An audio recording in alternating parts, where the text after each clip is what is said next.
গল্পের শুরুতেই আমাদের ড্রামার মেন লিডকে দেখানো হয়, যার নাম লিয়ান। লিয়ান অনেক বড় একটি কোম্পানির প্রেসিডেন্ট, সাথে দেখতে তো অনেক বেশি হ্যান্ডসাম রয়েছেই। আর লিয়ান আজকে এখানে একটি কাজের জন্য এসেছিল, কারণ লিয়ান তার একটি নিউ গেম লঞ্চ করবে, তাই সে এখানে সব কাজ করতে এসেছে। লিয়ানের যখন এখানে তার গেমের সব কাজ শেষ হয়ে যায়, তখন সে এখান থেকে বের হওয়ার জন্য যাচ্ছিল। আর তখন আমরা এখানে একটি মেয়েকে দেখতে পাই, যে কিনা ভূতের কস্টিউম পরে লিয়ানকে ভয় দেখাচ্ছিল। মেয়েটি অনেক বেশি চেষ্টা করছিল লিয়ানকে ভয় দেখানোর জন্য, কিন্তু আমরা এখানে লিয়ানের ফেস দেখে বুঝতে পারি সে তো একদমই ভয় পায়নি। তার ফেসে কোনো রকম রিয়াকশনই ছিল না। যাই হোক, এরপর মেয়েটির ফেস দেখানো হয়। এই হচ্ছে আমাদের গল্পের ফিমেল লিড, যার নাম নিয়ান। নিয়ান এখানে তখন লিনকে বলতে থাকে, আমাদের দুজনের অনেকগুলো বছর পর দেখা হয়েছে। এখান থেকে আমরা জানতে পারি নিয়ান আর লিন তারা দুজন ছোট থেকে একই সাথে পড়াশোনা করত, মানে স্কুলে কলেজে সব জায়গায় একসাথে পড়াশোনা করেছে, তাই দুজনে তো একে অপরকে ভালো করেই চিনবে। কিন্তু এখানে এর পরেও লিন এমনভাবে ইগনোর করে নিয়ানকে, যেন মনে হচ্ছিল সে ওকে চেনেই না। আর এই প্রথম এখানে ওকে দেখলো। লিন নিয়ানকে এখানে ইগনোর করে চলে যায়। আর আমরা এখানে নিয়ানের কাছ থেকে জানতে পারি সে তো এখানে এসেছিল লিনের কাছ থেকে ইন্টারভিউ নেওয়ার জন্য, কারণ তার কোম্পানি থেকে এটা যদি সে করতে পারে তাহলে তার অনেক লাভ হবে। বাট লিন তো তাকে এখানে একদমই পাত্তা দিল না। এর পরের সিনে লিনকে তার কোম্পানিতে দেখানো হয়। সে যখন এখানে কাজ করছিল, তখন তার অ্যাসিস্ট্যান্ট তাকে এসে বলতে থাকে, আপনার ছোটবেলার ফ্রেন্ড নিয়ান আপনার ইন্টারভিউ নেওয়ার জন্য বাইরে অনেকক্ষণ ধরে অপেক্ষা করছে, আপনার উচিত ওকে ইন্টারভিউ দেওয়া। কিন্তু এখানে তখন লিন বলতে থাকে, আমি ওকে কোনো ইন্টারভিউ দিতে চাই না, কিন্তু আমি ওর সাথে পার্সোনাল কিছু কথা বলতে চাই। লিন কেন নিয়ানের সাথে একা কথা বলতে চায় সেটা আমরা একটু পরেই জানতে পারবো। অন্যদিকে আমরা তখন নিয়ানকে দেখতে পাই।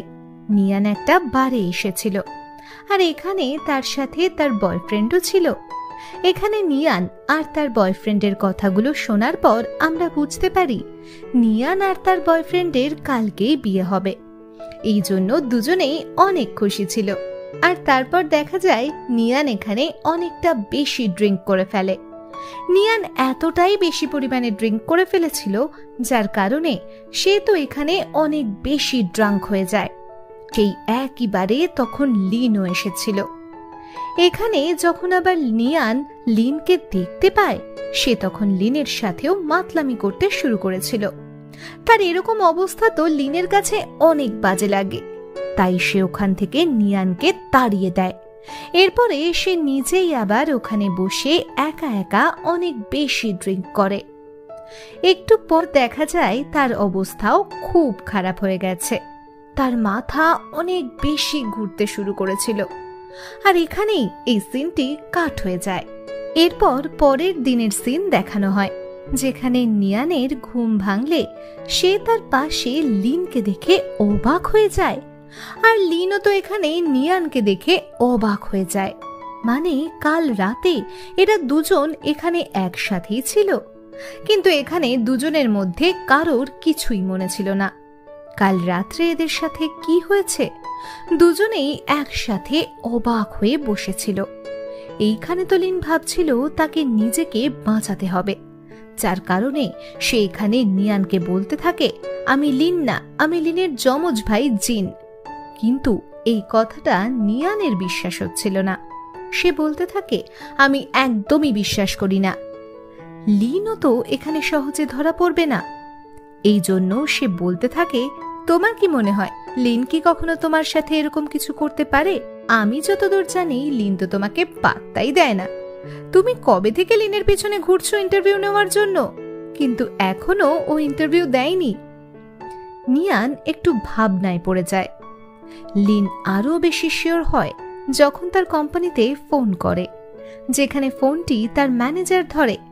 বলতে থাকে, আমি লিন বলছি। নিয়ান এটা শোনার পর বিশ্বাস করে নেয়। ও লিন না লিনের যমজ ভাই?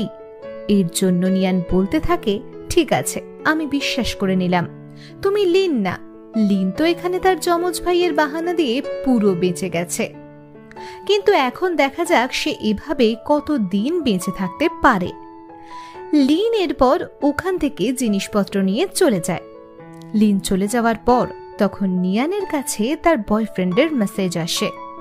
সেখানে তার বয়ফ্রেন্ড তাকে বলেছিল, আমি আমাদের বিয়ে ভেঙে দিয়েছি। নিয়ান এর কারণ বুঝতে পারছিল না, কিন্তু তখনই ও ওখানে দেখতে পায় তার আর লিনের একসাথে একটি ছবি ভুল করে কাল রাতেই তার বয়ফ্রেন্ডের কাছে পাঠিয়ে দিয়েছিল, যেটা দেখে তার বয়ফ্রেন্ড তো অনেক কষ্ট পেয়েছিল। এই জন্য রাগে এখন বিয়েটাই ভেঙে দিয়েছে। বিয়ে ভেঙে যাওয়ার কারণে নিয়ান তো এখন অনেক বড় একটি প্রবলেমে পড়ে গিয়েছে, যার কারণ সে তখন আবার দৌড়ে লিনের কাছে চলে আসে আর রাগ করে লিনকে বলতে থাকে, তুমি আমাকে বিয়ে করবে, তোমার কারণে আমার বয়ফ্রেন্ড আমাদের বিয়ে ভেঙে দিয়েছে। আসলে কাল রাত্রে আমরা দুজনে একসাথে ছবি তুলেছিলাম, আর ওটা আমি ভুল করে আমার বয়ফ্রেন্ডের কাছেই পাঠিয়ে দিয়েছি, যেটা দেখে সে অনেক বেশি রেগে গিয়েছে, তাই এখন বিয়ে ভেঙে দিয়েছে। এই কারণে এখন তোমাকে আমাকে বিয়ে করতে হবে। কিন্তু এখানে লিন তো একদম নারাজ ছিল, সে কিছুতেই এই মেয়েটিকে বিয়ে করবে না। আসলে নিয়ান তো তার মাকে খুশি করার জন্য বিয়ে করছিল, কিন্তু এখন তো তার বয়ফ্রেন্ড বিয়েটি ভেঙে দিয়েছে। এটা যদি তার মা শুনতে পারে তাহলে সে অনেক বেশি হার্ট হবে। এজন্য সে এখন লিনকে জিন ভেবে তার সাথে বিয়ে করতে চাইছে। আর এখানে যখন লিন এতে মানা করছিল তখন নিয়ান বলতে থাকে, আমার কাছে কিন্তু কাল রাতে তোমার ওই ছবিটি রয়েছে, ওটা আমি পাবলিশ করে দেব, তখন দেখবে তোমার মান সম্মান কোথায় গিয়ে দাঁড়ায়। এজন্য ভালোই ভালোই বলছি, আমাকে বিয়ে করে নাও। 1 বছর পর আমরা দুজন দুজনকে ডিভোর্স দিয়ে দেব, তখন তুমি একদম ফ্রি।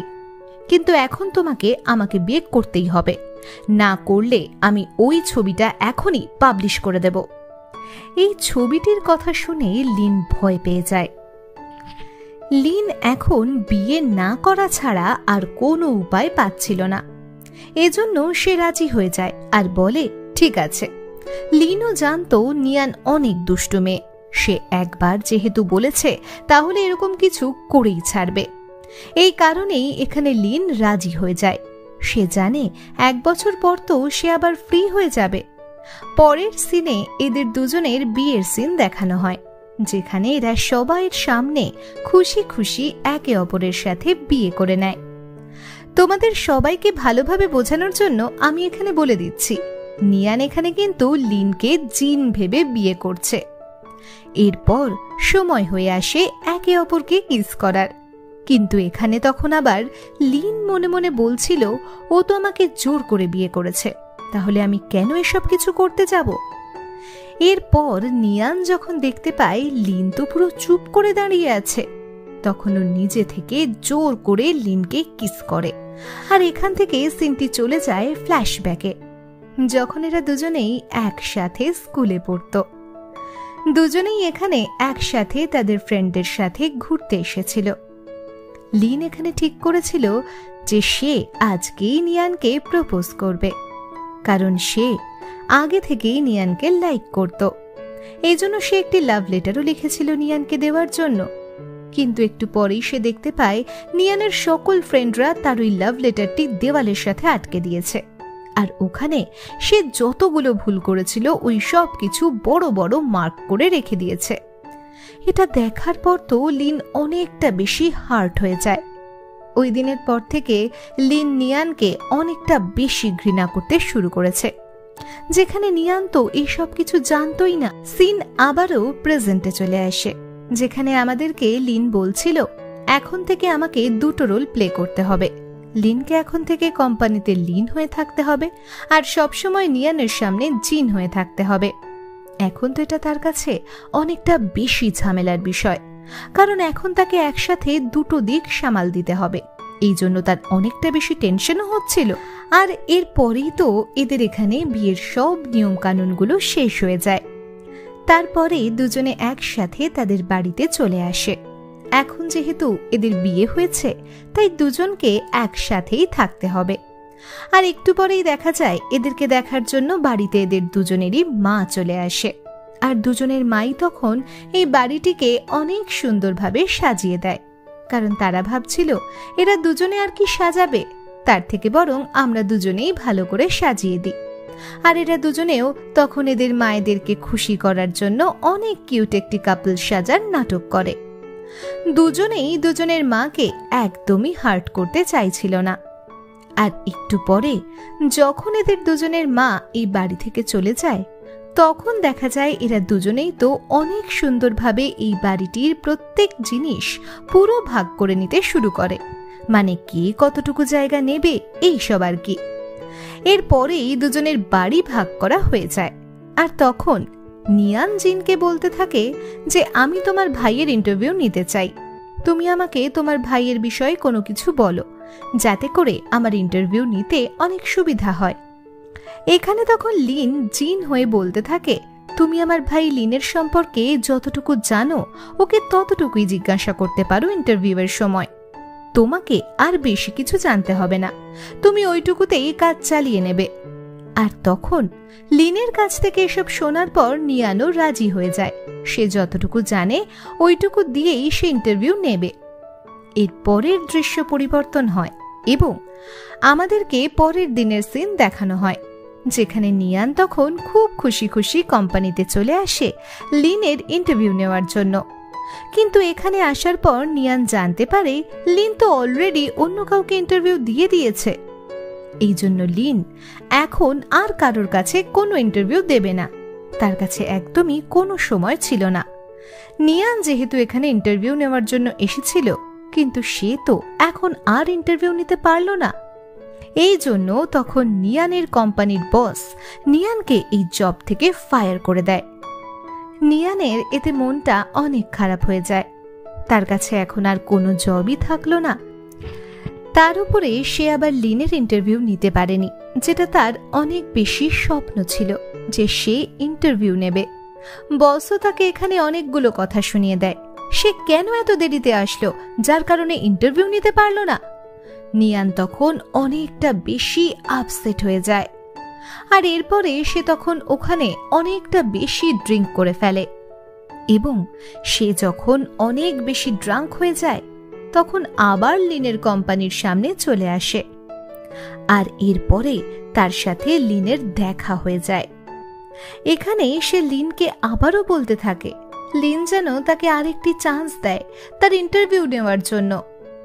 নিয়ানের এত বেশি খারাপ একটি অবস্থা দেখার পর লিনের এবার নিয়ানের জন্য একটু দয়া হয়, যার কারণে সে এবার রাজি হয়ে যায় নিয়ানকে ইন্টারভিউ দেওয়ার জন্য। কিন্তু নিয়ানকে এটাও বলে দেয় এটাই হচ্ছে নিয়ানের শেষ চান্স, নিয়ান যদি এটা মিস করে তাহলে সে আর কখনো নিয়ানকে কোনো ইন্টারভিউ দেওয়ার জন্য রাজি হবে না। পরের দিন নিয়ান তো তাড়াতাড়ি চলে আসে লিনের ইন্টারভিউ নেওয়ার জন্য। আর এরপর সে তো এখানে ভালোভাবে লিনের ইন্টারভিউ নেয়। লিন এখানে নিয়ানকে তার ওই সিক্রেট রুমটিও দেখিয়ে দেয়। আর যেহেতু এখন নিয়ান লিনের অনেক ভালোভাবে ইন্টারভিউ নিতে পেরেছে, সেই জন্য তার কোম্পানির বস তার উপরে বেশি খুশি হয়ে যায় আর তাকে আবারও তার জবটি ফিরিয়ে দেয়। নিয়ান এতে অনেক খুশি হয়েছিল। এরপরই নিয়ানকে তাদের কোম্পানি থেকে তাদের একজন ক্লায়েন্টের সাথে ডিল করানোর জন্য পাঠানো হয়। এখানে ওই ক্লায়েন্টটি তখন নিয়ানকে অনেক বেশি ড্রিঙ্ক করায়। আর এরপরে নিয়ান যখন ড্রাঙ্ক হয়ে যায় তখন ক্লায়েন্টটি নিয়ানের সাথে জোর করতে শুরু করে। আর তখনই দেখা যায় এখানে লিনও চলে আসে। আর সে তো আগে ভাগেই জানতে পেরেছিল যে এখন নিয়ান বিপদের ভিতরে রয়েছে, তাই সে ঠিক সময়ে এসে এখানে নিয়ানকে বাঁচিয়ে নেয়। আর এরপরে নিয়ানকে নিয়ে বাড়িতে চলে আসে। নিয়ান তখন এখানে লিনকে জিন ভেবে জড়িয়ে ধরে বলতে থাকে, কিন্তু তুমি কিভাবে জানতে পারলে আমি এখন বিপদের মধ্যে রয়েছি? আসলে লিন তো নিয়ানকে সেই অনেক আগে থেকে ভালোবাসে। লিন তো ওই একটা চিঠির কারণে সে এখন নিয়ানকে অনেক বেশি হেট করে। আর সে এখন এই জন্য নিয়ানকে নিজের ফিলিংসগুলো বলতেও পারছে না। লিন তখন জিন হয়ে নিয়ানকে বলতে থাকে, কারণ আমি আগেই তোমার ফোনে একটি ট্র্যাকার লাগিয়ে দিয়েছিলাম, যার মাধ্যমে আমি জানতে পেরেছিলাম তুমি এখন বিপদে রয়েছো। এই জন্য আমি তোমাকে গিয়ে বাঁচিয়ে নিয়েছি। তুমি কোনো চিন্তা করো না, এখন থেকে সব সময় আমি তোমাকে বাঁচিয়ে নেব।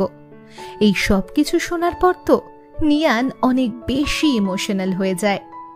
আর এর পরেই সে তো জিনকে জড়িয়ে ধরে আর বলতে থাকে, আমি তো এখন তোমাকেই ভালোবাসতে শুরু করেছি, তাই তুমি আর প্লিজ আমাকে ছেড়ে কোথাও চলে যেও না, সারা জীবন আমার সাথেই থাকবে। এইসব শোনার পর লিন অনেকটা বেশি অবাক হয়ে যায়। সাথে সে অনেক খুশিও হচ্ছিল, কারণ সে তো নিজেও নিয়ানকে পছন্দ করে, কিন্তু এটা বলতে পারছে না। এরপরেই তো নিয়ান এখানে লিনকে বলে, চলো কাল আমরা দুজনে একসাথে ডেটে যাই, এটা আমাদের দুজনের প্রথম ডেট হবে। লিন এতে খুশি খুশি রাজি হয়ে যায়। পরের দিন লিন তো একেবারে পুরোপুরিভাবে জিন সেজে তৈরি হয়ে যাচ্ছিল নিয়ানের সাথে ডেট করতে। তখনই আবার অ্যাসিস্ট্যান্ট লিনকে বলতে থাকে, আপনার সিক্রেট রুমে আগুন লেগে গিয়েছে। এটা শোনার পর লিন তো এখন আর কিছুতেই নিয়ানের সাথে ডেটে যেতে পারবে না। এই জন্য সে আবারও তার অ্যাসিস্ট্যান্টকে বলে, গাড়ি যেন তাড়াতাড়ি ঘুরিয়ে তার সিক্রেট রুমের দিকে নিয়ে যাওয়া হয়। এরপরে লিন তার সিক্রেট রুমে থাকা সকল মানুষদেরকে বাঁচিয়ে নেয়, আর যার কারণে তাকে নিজেই হসপিটালে ভর্তি হতে হয়, কারণ সে একটু আঘাত পেয়েছিল। কিন্তু ও এখন পুরোপুরি সুস্থ হয়ে গেছে, এই জন্য এখন এখান থেকে চলে যাবে। আর ডক্টর বলে যে এখন সে পুরোপুরিভাবে সুস্থ রয়েছে। অন্যদিকে নিয়ান তো এখানে জিনের আসার অপেক্ষা করছিল, কিন্তু অনেকক্ষণ হয়ে যায় জিন আসে না। একটু পরে নিয়ানের কাছে কেউ একজন ফোন করে আর তাকে বলে লিনের অ্যাক্সিডেন্ট হয়েছে, তাকে এখন হসপিটালে ভর্তি করা হয়েছে। নিয়ান এটা শুনে তাড়াতাড়ি করে হসপিটালে চলে আসে লিনের সাথে দেখা করার জন্য। লিন তো তখন এখান থেকে চলেই যাচ্ছিল, কিন্তু সে এখানে নিয়ানকে দেখার পর আবারও তার অ্যাসিস্ট্যান্টের সাহায্য নিয়ে তাড়াতাড়ি বেডে চলে আসে। আর এরপরে সে তার সব ড্রেসগুলো খুলে আবারও লিনের মতো ড্রেস পরে নেয়, তারপর আবারও বেডে শুয়ে পড়ে। তখন ভিতরে নিয়ানও চলে আসে। নিয়ান তাকে এখানে দেখার পর একটু স্বস্তি পায় যে সে এখন একদম ঠিক আছে। এরপরে নিয়ান ওখান থেকে বাইরে আসে, আরও নিজেকেই বলতে থাকে, এখন তো আমি জিনের ওয়াইফ, তাহলে আমি লিনকে নিয়ে এত বেশি চিন্তা কেন করছি? আমার এখন লিনকে নিয়ে এত বেশি চিন্তা করার একদমই দরকার নেই, কারণ এখন তো শুধুমাত্র আমি জিনকে নিয়েই চিন্তা করব, অন্য কাউকে নিয়ে না। কিন্তু এরপরেও আমি তো লিনকে নিয়েই বারবার চিন্তা করছি। কেন লিনের কথা আমি আমার মাথা থেকে একদমই সরাতে পারছি না? এইসব ভেবে নিয়ান তখন অনেকটা বেশি চিন্তায় পড়ে যায়। নিয়ান একদমই বুঝতে পারছিল না তার এখন কি করা উচিত। সে কি লিনকে নিয়ে ভাববে নাকি জিনকে নিয়ে ভাববে? পরের দিন যখন নিয়ান কোম্পানিতে আসে, তখন সে এখানে বারবার চেষ্টা করছিল লিনকে ইগনোর করার, কিন্তু এরপরেও দেখা যায় লিন তো নিজের ইচ্ছাতেই এসে নিয়ানের সাথে কথা বলছিল। এর জন্য নিয়ান তাকে ইগনোরও করতে পারছিল না। রাতে নিয়ান বাড়িতে আসার পর ভালোভাবে ঘুমাতে পারছিল না। সে অনেকটা বেশি কনফিউজড হয়ে গিয়েছিল ওদের দুজনকে নিয়ে। নিয়ান এখন কাকে বেছে নেবে? লিনকে, যে তাকে আগে লাইক করত, নাকি জিনকে, যাকে সে এখন লাইক করে? নিয়ান তার কনফিউশন দূর করার জন্য তার এক্স বয়ফ্রেন্ডের সাথে দেখা করে, আর এখানে তো তাকে সবকিছু একদম ভালোভাবে বলে। তখন তার এক্স বয়ফ্রেন্ড তাকে বলতে থাকে, দেখো, আমার তো মনে হয় তোমার পরের জনকেই বেছে নেওয়া উচিত, কারণ তুমি যদি প্রথম জনকে লাইক করতে তাহলে অবশ্যই তোমার দ্বিতীয় জনকে ভালো লাগতো না। এতে বোঝাই যাচ্ছে তুমি লিনকে লাইক করো না, তুমি জিনকেই লাইক করো। আর নিয়ানও এখানে এতটাই বেশি বোকামি করে, সে তার এক্স বয়ফ্রেন্ডের কথাই বিশ্বাস করে নেয়। আর সে এটাই বিশ্বাস করে যে সে লিনকে লাইক করে না, সে এখন জিনকেই লাইক করে। এই জন্য তার উচিত হবে এখন জিনকেই বেছে নেওয়া আর লিনকে অ্যাকসেপ্ট না করা। এরপরে আমরা লিনের কাছ থেকে জানতে পারি আজকে তার ভাই জিনের বার্থডে। এর জন্য লিন তখন নিয়ানকে নিয়ে তার ভাইয়ের জন্য গিফট কিনতে যায়। আর এইখানে আসার পর দুজনেই জিনের জন্য গিফট দেখছিল। নিয়ানের তো একটি গিফট পছন্দ হয়ে যায়, তাই সেটা কিনে নেয়। লিন এখানে নিয়ানকে জিজ্ঞাসা করে সে কি এখন জিনকে লাইক করে। উত্তরে নিয়ান বলে হ্যাঁ, সে এখন জিনকেই লাইক করে আর অন্য কাউকে না। এটা শোনার পর তো লিনের মনটা অনেক বেশি খারাপ হয়ে যায়, কারণ সে তো এখানে নিয়ানকে নিয়ে এসেছিল প্রপোজ করার জন্য। আর নিয়ানকে এটাও বলতে এসেছিল যে সে নিয়ানকে অনেক আগে থেকেই অনেক বেশি ভালোবাসে, কিন্তু বলতে পারেনি। কিন্তু আজ এখানে সে নিয়ানের মুখ থেকে এই কথাটি শোনার পর আর নিয়ানকে এখানে কোনো কিছুই বলে না, তার নিজের কথাটি নিজের ভিতরেই রেখে দেয়। এভাবে দুজনে এখান থেকে বার্থডের সব জিনিসগুলো কেনাকাটা করে। আর এরপরে তখন লিন মনে মনে ভাবতে থাকে এখন আমি আর কাউকেই কোনো পরোয়া করব না, আমার কাছে এখন যেটা ভালো মনে হবে আমি ওটাই করব। দরকার পড়লে আজ থেকে আমি নিয়ানের জন্য সারা জীবন জিন হয়ে বেঁচে থাকব, কখনো আবার লিন হতে পারবো না। নিয়ান যেহেতু এখন জিনকেই লাইক করে, এই জন্য আমি নিয়ানের সাথে থাকার জন্য এখন থেকে সারা জীবন জিন হয়ে থাকব। এরপর রাতের সিন দেখানো হয়, যেখানে তো এরা দুজনে একসাথে জিনের বার্থডে সেলিব্রেট করছিল। এরপরে নিয়ান যে গিফটটি জিনের জন্য এনেছিল সেটা সে জিনকে দেয়। আর এরপরেই তখন এখানে লিন নিজে থেকেই নিজের মনের ফিলিংসগুলো নিয়ানকে বলে দেয়। সে নিয়ানকে অনেক বেশি ভালোবাসে আর সারা জীবন নিয়ানের সাথেই থাকতে চায়। এতে নিয়ানও অনেক বেশি খুশি হয়ে যায়। এরপরে দুজনে একসাথে এখানে অনেকটা ভালো সময় কাটায়। আর এভাবেই তারা দুজনে এখানে জিনের বার্থডেটি সেলিব্রেট করে।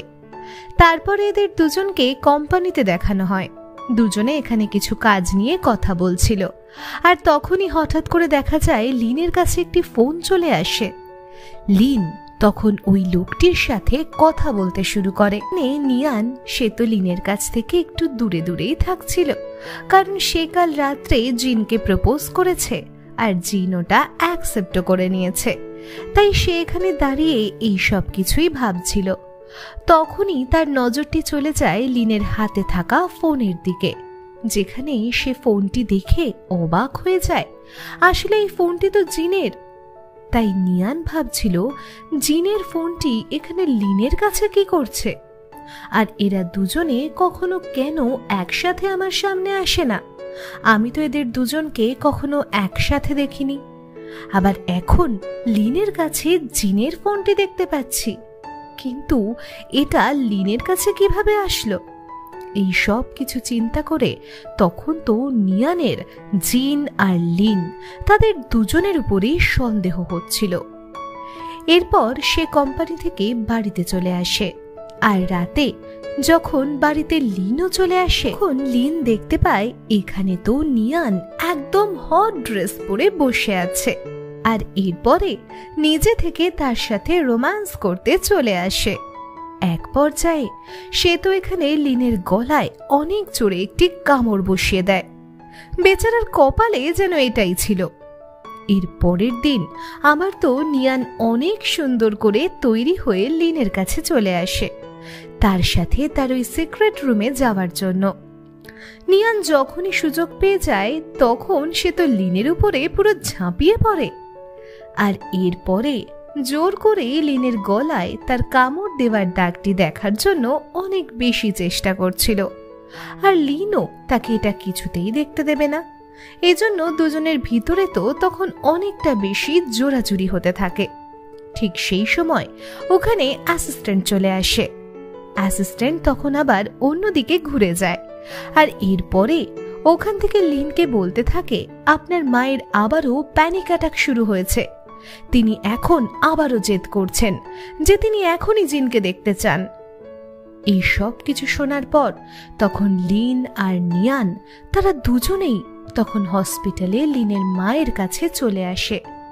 লিন এখানে তার মায়ের সাথে অনেক ভালো ব্যবহার করে আর তার মাকে এটাও বলতে থাকে, আপনি কোনো চিন্তা করবেন না, আমি একটু পরেই এখানে আপনার সাথে দেখা করানোর জন্য জিনকে নিয়ে আসব।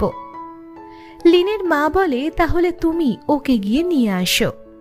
আর এরপর যখন ওখান থেকে নিয়ান আর লিন তারা দুজনেই বের হয়ে আসে, তখন নিয়ান চলে যাওয়ার সাথে সাথেই লিন অনেক তাড়াতাড়ি করে বাড়িতে চলে আসে।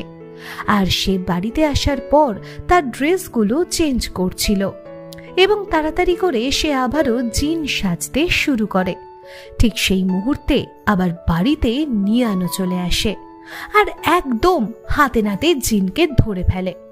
এই সব কিছু জানার পর নিয়ানের অনেক বেশি খারাপ লাগে, সাথে সে এটাও বুঝতে পারে এতদিন লিন তার সাথে জিন সেজেছিল, লিন তাকে ধোঁকা দিয়ে এসেছে, তাই সেজন্য এই কষ্ট সে সহ্যই করতে পারছিল না।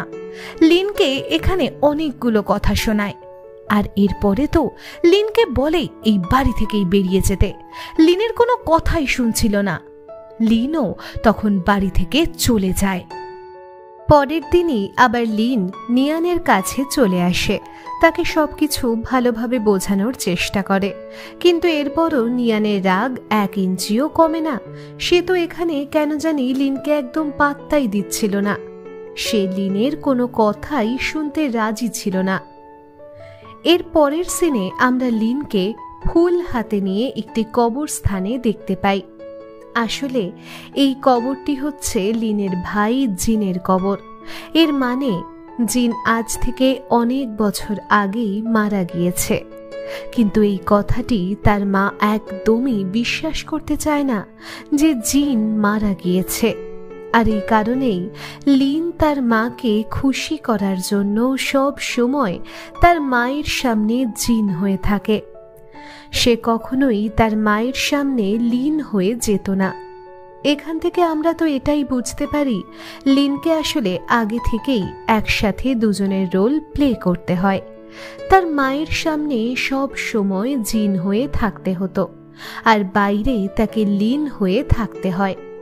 আর এই সব কিছু যখন নিয়ান জানতে পারে, তখন নিয়ান নিজে থেকেই লিনের মায়ের সাথে দেখা করতে আসে আর বলতে থাকে, আপনি এটা আগে থেকেই জানেন, জিন অনেক বছর আগে মারা গিয়েছে আর আপনি তো পুরোপুরি সুস্থ, কিন্তু আপনি শুধুমাত্র এখানে নাটক করছেন অসুস্থ হওয়ার, কারণ আপনি জিনকে অনেক ভালোবাসতেন আর জিনকে আপনার সামনে দেখতে চান, আর আপনি কখনোই লিয়ানকে ভালোই বাসতেন না।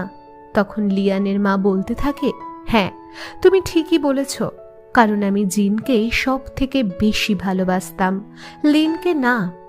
আমি জিনকে এতটাই ভালোবাসতাম যে তার মরার কথাটি আমি একদমই বিশ্বাস করতে পারিনি। এই জন্য আমি নিজে থেকেই লিনকে বাধ্য করেছি সব সময় আমার সামনে জিন হয়ে থাকার জন্য, কারণ আমি জিনকেই দেখতে চাই।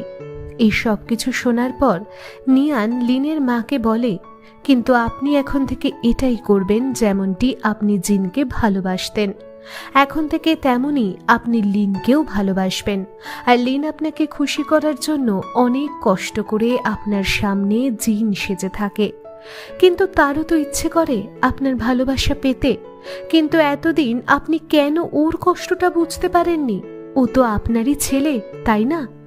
আর এইসব যখন নিয়ান লিনের মাকে বলছিল, তখন তো এই সব কিছু বাইরে দাঁড়িয়ে লিনও শুনছিল। নিয়ান লিনের মাকে এই সব কিছু বলে ওখান থেকে বের হয়ে যায়।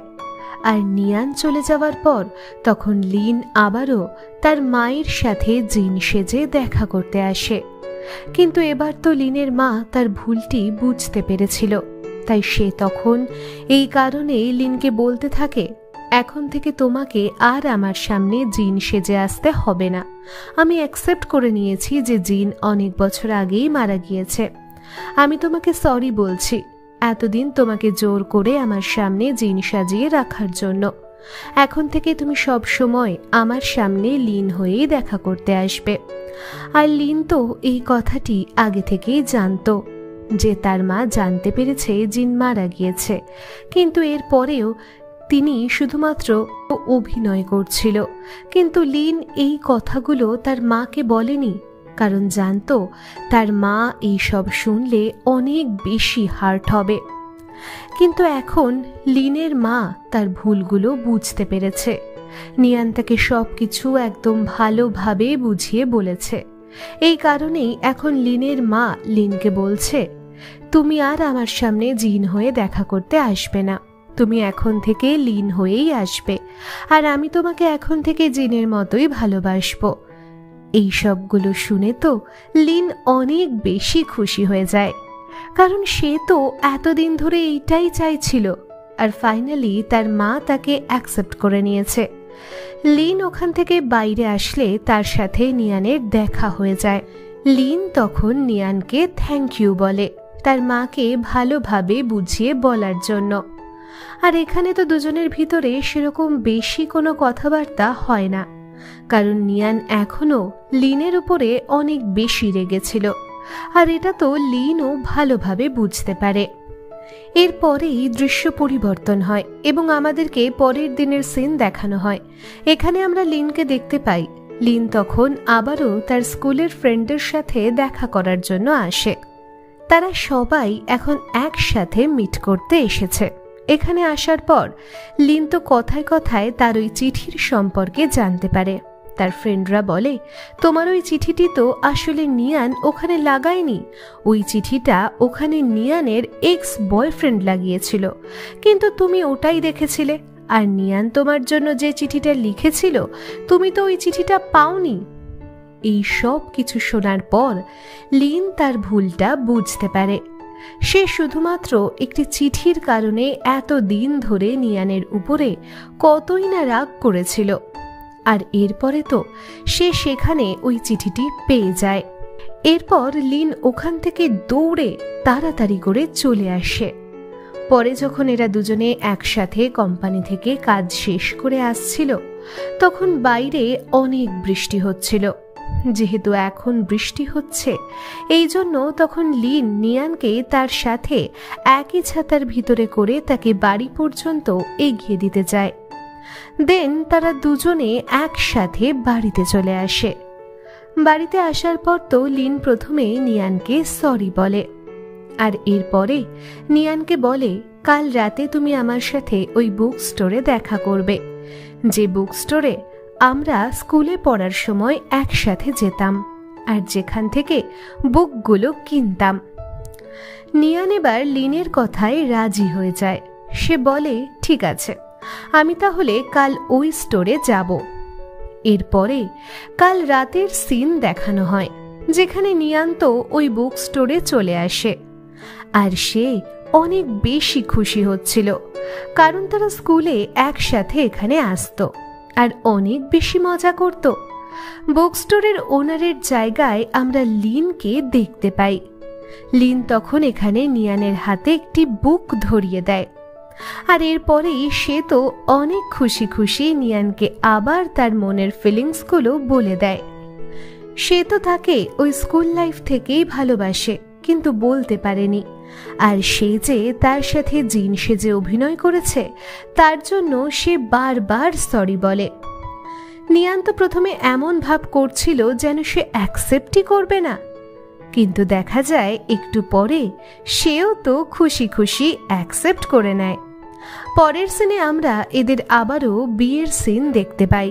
প্রথমে তো এরা দুজনে শুধুমাত্র বাঁচার জন্য একে অপরের সাথে বিয়ে করেছিল, কিন্তু এবার এরা দুজনে একে অপরকে ভালোবেসে বিয়ে করছে। এতে তাদের দুজনেরই মন অনেক বেশি হ্যাপি ছিল। এখানে লিন তখন সবার সামনে নিয়ানকে তার ওই চিঠিটি পড়ে শোনায়, যেটা সে হাই স্কুলে থাকার সময় নিয়ানের জন্য লিখেছিল, কিন্তু তখন তো আর এটা নিয়ানকে দিতে পারেনি, তাই এখন সবার সামনে এটা পড়ে শোনাচ্ছে। নিয়ান তো এসব শুনে অনেক বেশি খুশি হচ্ছিল, আর দুজনেই তখন খুশি হয়ে একে অপরকে কিস করে। আর সবাই তখন এদের দুজনকে খুশি দেখে খুশি হয়েছিল। আর এই হ্যাপি এন্ডিং এর সাথে আজকের এই গল্পটি শেষ হয়ে যায়। তোমাদের কাছে গল্পটি কেমন লেগেছে সেটা কমেন্ট করে জানিয়ে দিও। আর ভালো লাগলে ভিডিওতে একটি লাইক দিয়ে চ্যানেলটিকে সাবস্ক্রাইব করে আমাদের সাথেই থেকো। ধন্যবাদ।